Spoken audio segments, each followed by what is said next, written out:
করছে, চা খাচ্ছে, কফি খাচ্ছে এবং হাসিনা তাদের শক্তি নিয়ে থ্রেট করেছে। শরীফ ওসমান হাদি, যাকে নেটিজেনরা ফ্যাসিবাদের বিরুদ্ধে আগুন হিসাবে আখ্যা দিয়ে থাকে, যিনি বক্তব্য দিলেই মুহূর্তে হয় ভাইরাল, সেই শরীফ ওসমান হাদিকে এবার হুমকি দেওয়া হয়েছে যে হেলিকপ্টার থেকে গুলি করে 6 বছরের শিশুর কলিজা ফেরে ফেলে। ত্রয়োদশ জাতীয় সংসদ নির্বাচনে ঢাকা ৮-এর স্বতন্ত্র প্রার্থী এবং ইনকিলাব মঞ্চের মুখপাত্র হাদি দাবি করেছেন মাত্র ৩ ঘন্টায় তিনি পেয়েছেন ৩০টি বিদেশি নম্বর থেকে নানা হুমকি। সৌদি আরব, সংযুক্ত আরব আমিরাত, বাংলাদেশ আর কিছু নম্বর যেগুলোর উৎসই অজানা। কলগুলো থামছিল না, বার্তাগুলো আসছিল থেমে থেমে, কিন্তু হুমকির ভাষা ছিল একটাই, তুমি নজরদারিতে আছো, তোমার বাড়িতে আগুন দেয়া হবে, খুব শিগগিরই হত্যা করা হবে তোমাকে। বিপ্লবীদের রক্তের সাথে প্রতারণা, এই বক্তব্যটাকে যেভাবে বাজেভাবে কিন্তু এখানেই শেষ নয়। হাদির দাবি, তার পরিবার, মা, বোন, স্ত্রী, তাদের নিয়েও ভয়ঙ্কর হুমকি ছুড়ে দেওয়া হয়েছে।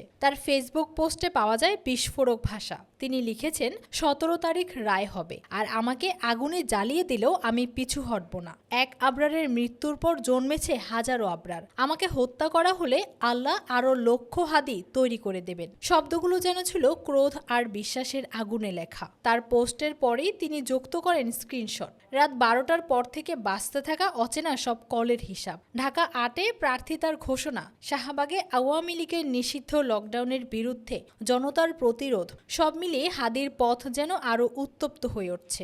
প্রতিরোধ গড়ে তুলুক। গত 15 বছর বিএনপি, জামাত ইসলামী, অন্যান্য দল তো প্রতিরোধ গড়ে তুলেছে, তারা তো দেশ ছেড়ে পালায় নাই। এদিকে এসব হুমকি নিয়ে এখনো কোনো সরকারি বা প্রশাসনিক প্রতিক্রিয়া পাওয়া যায়নি।